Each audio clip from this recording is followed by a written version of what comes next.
Hayırlı irte, Россия bir телеканалында Татарстан яңалыклары. Туры эфир студиясында Ойзиля Батырханова.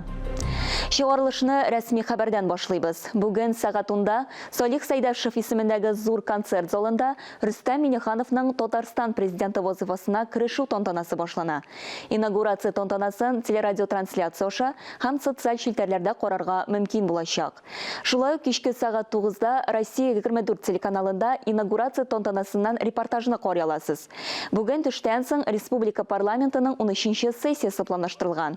Анда депутатлар Татарстан премьер-министры кандидатурасын расларга һәм президентның яңа хөкүмәт вице-премьерлары һәм министрлары буенча тәкъдимнәрен килештерергә ниятли. Ә инде киләсе атнада Дәүләт Советының 14-нче утырышында Татарстан президентының парламентка республиканың эчке һәм тышкы хәле турында еллык юлламасы тыңланачак. Казанда Салих Епиевның бронзадан эшләнгән бюсты һәм аның исемен йөрткән сквер ачылды. Тантанада Татарстан президенты Рөстәм Миңнеханов катнашты. Генерал-лейтенант Салих Җәләлетдин улы бөек ватан сугышы ветераны иде. ТССРның эчке эшләр министры булып эшләде. Татарстан президенты каһарман мирасының буыннар хәтерендә калуын билгеләп үтте. Традицияларына, мираска карата хөрмәт һәм ветераннар тәҗрибәсенә игътибар иткән өчен хәзерге эчке эшләр министры Артем Хохоринга рәхмәт белдерде. 1 октябрьгә кадәр ташламалардан файдаланучы өлкәннәр киләсе елга медицина хезмәте күрсәтүгә социаль пакетны яки айлык акчалата түләүне сайлый ала. Социаль пакет хроник авырулардан интегүче кешеләргә түләүсез медицина хезмәте һәм кыйммәтле препаратлар алырга мөмкинлек бирә. Кайсын сайларга хәбәрчебез кызыксынды. Как здоровье ваше? Терпимо. Терпимо? Жалобы есть какие? Мулланур Габитов 10 ел инде Казандагы эндокринология диспансерына йөри, шикәр авыруыннан интегә. Мулланурга көнгә 5 тапкыр инсулин укулын кадыйлар. Укул өчен кирәкле комплектны социаль пакеттан файдаланып бушлай ала. Бик отышлы ди.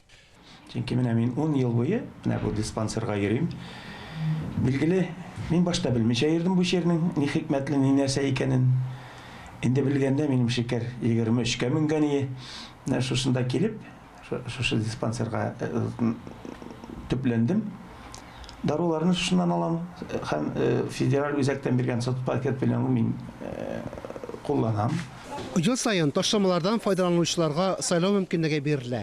Ай сайын медицина хезмәтләре дарулар өчен 800 сумнан артык акча яки социаль пакеттан файдаланырга була. Авыруларга икенчесе отышлырак. То есть при сохранении соцпакета социаль пакетны саклап калганда кеше үз сәламәтлегенә алдан акча сала. Ягъни кыйммәтле дарулар белән дәвалану кирәк булган очракта үз сәламәтлеген алдан иминиятләштерә. Статистика авыручылар файдасына Казандагы эндокринология диспансерының 10 меңнән артык пациентының нибары 20-се социаль пакеттан баш тарткан. Өлкән яшьтәге кешеләрнең 1 октябрьгә кадәр сайлау мөмкинлеге бар. Фәнис Мөхәммәтов, Мурат Бетшин, Сергей Павлухин, Татарстан яңалыклары. Татарстанда Россияда беренчеләрдән булып балаларга 5 төрле авырудан прививка ясауга кирештеләр. Бу хакта Сәламәтлек саклау министрлыгы белгечләре сөйләде. Республикада 400 меңнән артык кешегә прививка ясалган инде. Пандемия чорында балалар сәламәтлеген саклау аеруча мөһим. Табиблар вакцинаның сыйфатын яхшы бәйлиләр, аннан баш тартмаска киңәш итәләр. 3 айлык балаларга комплекслы прививкалар ясыйлар. Пентаксим вакцинасы дифтерия, столбняк, полиомиелит башка төрле авырулардан саклый. Республика сәламәтлек саклау министрлыгы хәбәр итүләренчә, тиздән республикага коронавирустан да вакцина кайтарыла. Аны үз теләкләре буенча өлкән яшьтәге кешеләргә генә ясаячаклар. Бер атна эчендә республикада мәктәп укучыларының салкын тиеп авыру очраклары арткан. Укытучылар көн сайын балаларны өйләренә дәваланырга җибәргә мәҗбүр. Түбән Камадан коллегаларыбыз әзерләгән язма шул хакта. Ютәл, томау, тән температурасы күтәрелү. Шушы билгеләр булганда укытучылар укучыларны тизрәк өйләренә озаталар. Ата-аналардан табибка мөрәҗәгать итүләрен сорыйлар. Сейчас у нас уже с этим строго стало. Хәзер без каты таләпләр керттек. Балаларда авыру билгеләре булганда тиз арада ата-аналарга шалтыратабыз. Поликлиникларга күренергә тәкъдим итәбез. Өйдә барлык шартларны үтәп дәваларга киңәш бирәләр. Балалар табибыннан белешмә алырга кирәк. Роспотребнадзор таләпләре буенча әлеге документта өстәмә билге булырга тиеш. Коронавирус укыту программасына төзәтмәләр кертте. Укучылар кабинетларга күченеп йөрми, укытучылар үзләре керә. Өлкән сыйныф укучылары моңа күнекмәгән, ә башлангыч сыйныфта укучыларны канәгатьләндерә. Я еще не очень привыкла, но потихонечку привыкаю к новой школе. Мин әле мәктәпкә өйрәнеп җитмәдем. Укытучылар үзләре класска керә. Без кабинетларны да бутыйбыз, унытабыз. Интересно, конечно, другие кабинеты посмотреть. Башка кабинетларны да күрәсе, карыйсы килә, кызыксынам. Әлегә бер кабинетта гына утырабыз. Мы ходим на физру, другие спортивные залы. Без физкультура дәресенә спорт залына йөрибез. Немец, инглиз теле кабинетларында булабыз. Түбән Камада сентябрь башыннан бирле ОРВ белән 1700, ә республика буенча 4182 укучы чирләгән. Авыруларны булдырмау өчен кабинетларны еш җилләтәләр, антисептиклар белән эшкәртәләр. Туклану тәртибендә үзгәрткәннәр. Хәзер ашханәдә 50дән артык бала булырга тиеш түгел.